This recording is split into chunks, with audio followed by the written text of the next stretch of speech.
Toi qui as permis ces instants, Seigneur, d'être ensemble autour de ta présence. Tu as pourvu, oh Dieu, à cette opportunité ce soir pour accomplir ton écriture qui dit là où 2 ou 3 sont dans mon nom, je suis là. Certains que nous sommes, oh Dieu, es-tu avec nous? Parce que tu as dit là où ça semble, là où il y a les ailes, là où il y a le corps, ça semblera les ailes.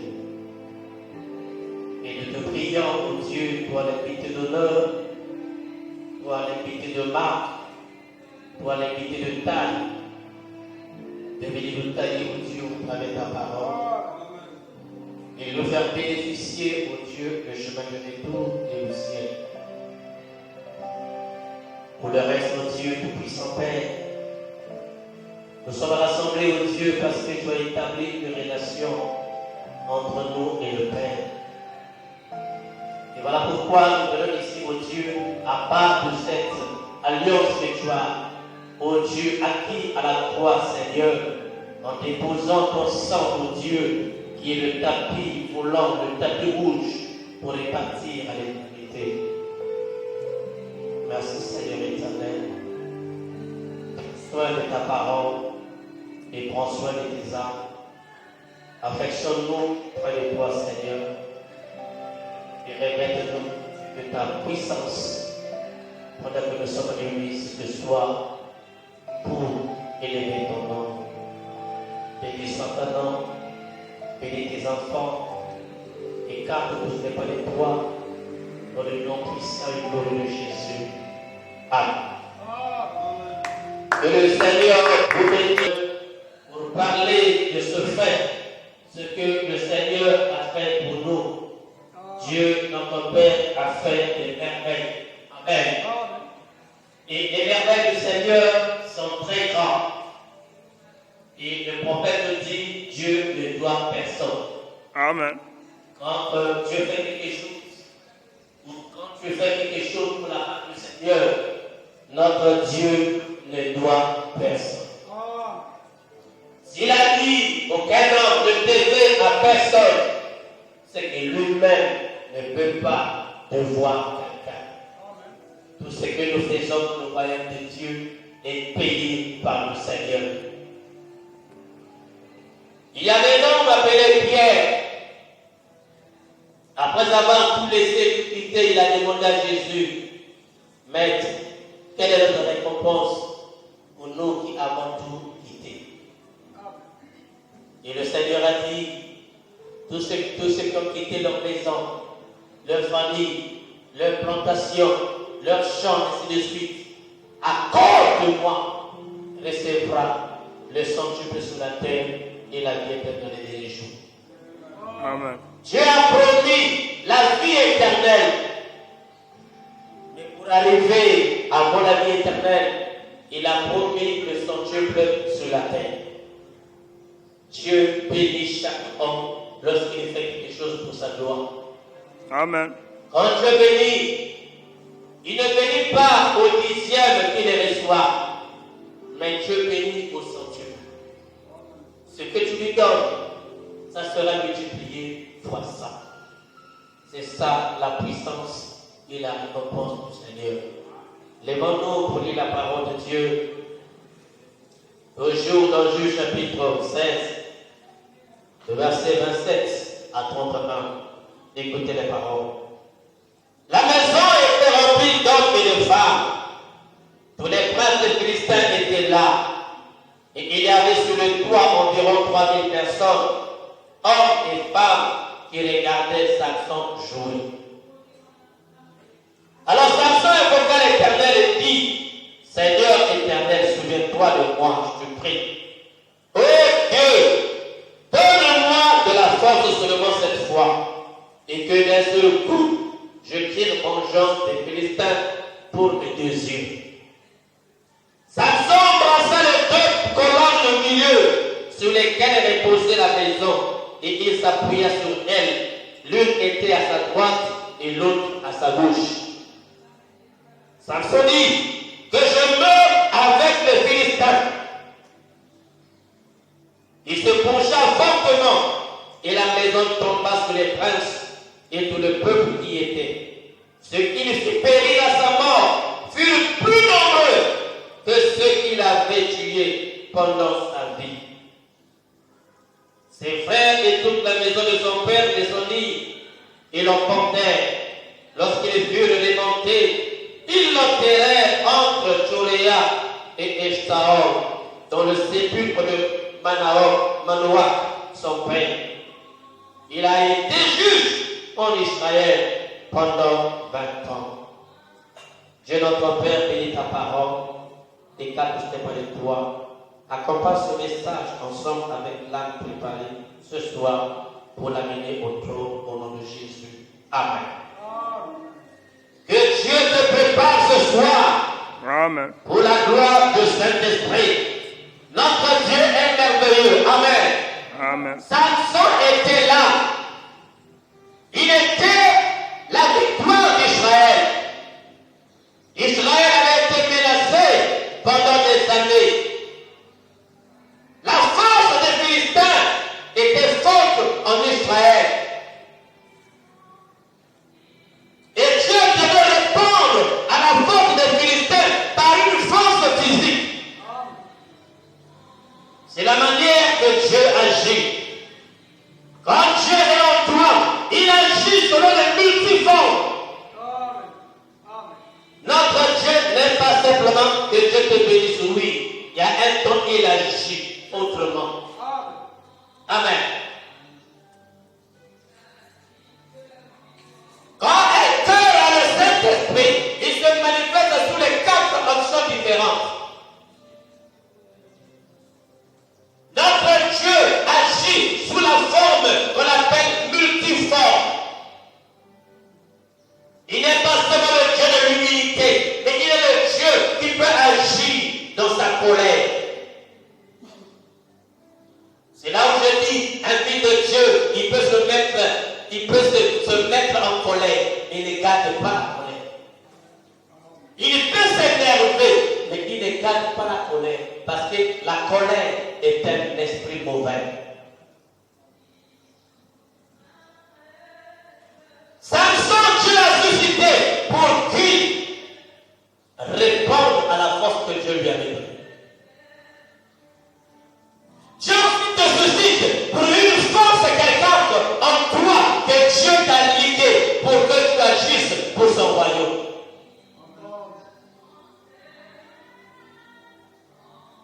Samson était fort.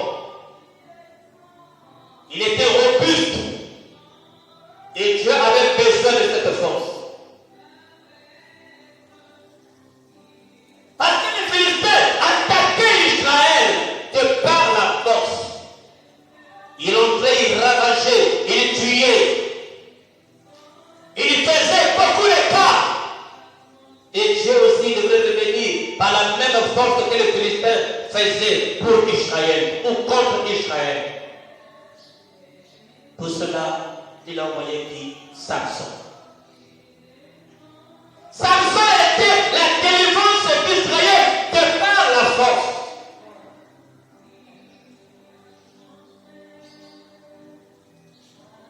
Jean-Baptiste était la victoire d'Israël de par l'évangile. Il est venu, il sort de la forêt, il a proclamé l'évangile. Élie était la victoire d'Israël de par la puissance d'en haut. Il a appelé le feu de Dieu qui est descendu du ciel et a consumé tout ce qui est contraire au Dieu d'Israël. Dieu, à chaque instant, il utilise ses serviteurs pour accomplir un fait qui est raisonnable pour cet âge.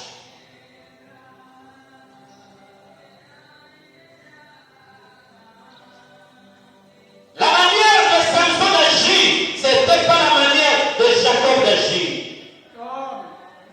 La manière de Jacob d'agir, c'était pas la manière de Daniel d'agir. Chacun d'eux avait sa manière et la fonction selon le lien qu'il avait avec le Dieu à travers la commission. Dieu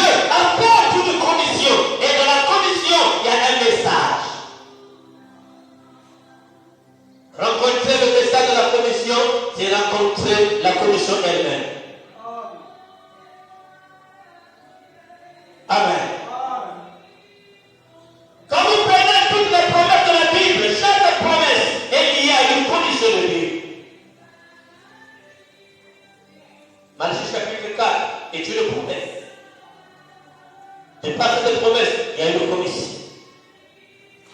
Voici, je vous enverrai, Élie le prophète, avant que le jour de l'Éternel arrive, ce jour grand et redoutable. Qu'est-ce qu'il ferait? Il ramènerait le cœur des pères à leurs enfants. Et le cœur des enfants à leurs pères. De peur que je ne vais frapper le pays d'interdit. Il y a une commission qui est là. Quand vous acceptez cette promesse, la commission qui est contenue de la promesse devient votre commission. Amen. Amen. La Bible dit dans Jean chapitre 14, verset 12, la Bible dit, les œuvres que je fais, vous les ferez. Amen. Davantage. Quelles sont les œuvres qu'il a faites? Oui, la madame dit, ces œuvres, ce n'est pas seulement chasser les démons, ce n'est pas seulement rester la malade, mais transférer leur vie éternelle. Donner le Saint-Esprit aux croyants obéissants. L'heure de Jean 14:12 se fait pendant que je prêche, jouer de cette chaîne. Les guérisons des malades se fait. Mais l'heure de Jean 14:12, c'est transférer la vie éternelle à quelqu'un. Amen. L'heure de Jean 14:12, c'est donner le Saint-Esprit aux croyants obéissants. Il faut d'abord que le croyant soit obéissant à la parole et qu'il obtienne le Saint-Esprit. Et cette promesse est liée avec une commission. Et quand tu reçois la promesse, la commission est la tâche. Et c'est ça qui nous garde. Si on vous appelle frère, parce qu'il y a une promesse. Si on t'appelle frère, parce qu'il y a une promesse. De par la promesse, il y a une commission. C'est la commission qui nous garde. C'est la commission du Seigneur qui me garde. Tu peux lire la Bible de la Genèse à l'Apocalypse. Mais si tu ne lis pas les choses sur lesquelles est cachée une commission, tu liras en vrai. La Bible nous dit, Dieu va donner la parole. Mais si nous prêchons la parole de la manière qu'elle est écrite, on aura cru en vain. C'est vrai, la parole est écrite. On peut répéter ce que dit la Bible. Mais la Bible dit, si vous la répétez, ou vous la prêchez de la manière qu'elle est écrite, autrement dit, vous aurez cru en vain. Mais c'est par la démonstration du Saint-Esprit. Quand le Saint-Esprit vient démontrer sa parole, et vous croyez à la parole démontrée par le Saint-Esprit, la commission qui a été octroyée à cet évangile, à cette promesse, devient votre commission. Et c'est ça qui nous garde, qui nous conduit. Je vais voir un frère qui a collé le message du temps de la fin. Il ne fait pas ceci, il ne fait pas cela, il ne fait pas ceci, il ne fait pas cela. C'est quoi? Il y a une condition là. Qu'est-ce qui a fait que William Branham soit un grand prophète du temps de la fin? C'est parce qu'il a été assis sous une condition. La vie de William Branham était baptisée par des commissions. Depuis sa naissance, à l'âge de 7 ans, l'ange est venu. Il lui a dit, ne bois pas. 1. Ne fume pas. 2. 3. Ne suis pas ton corps d'aucune autre manière. Car quand tu seras grand, j'aurai un travail à faire avec toi. Il a écouté. Parce que derrière ces phrases, il y a une promesse. Car quand tu seras grand, j'aurai un travail à faire avec toi. Amen. Il a gardé la parole. Parce que ce que Dieu lui avait dit, derrière il y avait une promesse. Et derrière la promesse, il y a une commission. Amen. Amen. Quand un homme envoie un petit enfant pour aller lui acheter quelque chose, pour obtenir la finalité de la commande, il doit insérer une promesse à l'intérieur. Amen. Quand tu vas partir en revenant, je vais te donner le bonbon. Vous verrez que l'enfant va aller en acte. Parce qu'il sait qu'à son retour, il a un bonbon. Amen. Et Dieu a fait des commissions, des promesses merveilleuses à notre prophète William Marion Branham. Et de par ça, il a suivi un chemin. Amen. Il a suivi un chemin. Je verrai encore plus des commissions. Un pays est venu qui, comme tu as choisi le chemin difficile d'une portion du ciel terre. Wow. Oh, on a l'acclamé le Seigneur. Amen. On a l'acclamé le Seigneur. Oui. Un homme qui a suivi les traces du Seigneur depuis l'âge de 7 ans. À 7 ans, la grande feu lui a visité, n'est-ce pas? Amen. À 14 ans, il a visité l'enfer. À 21 ans, il a commencé à prêcher la parole. À 35 ans, il a commencé à faire quelque chose, jusqu'à publier et parler des choses. Amen. Dans chaque 7 ans, Frère Madame me dit, il y a quelque chose qui arrive dans la vie de quelqu'un. Amen. Quand tu es peu ton âge, en partant 7 ans, tu feras quelque chose. Il y a des grands miracles qui se passent dans ta vie. Il y a des grands événements dans ta vie.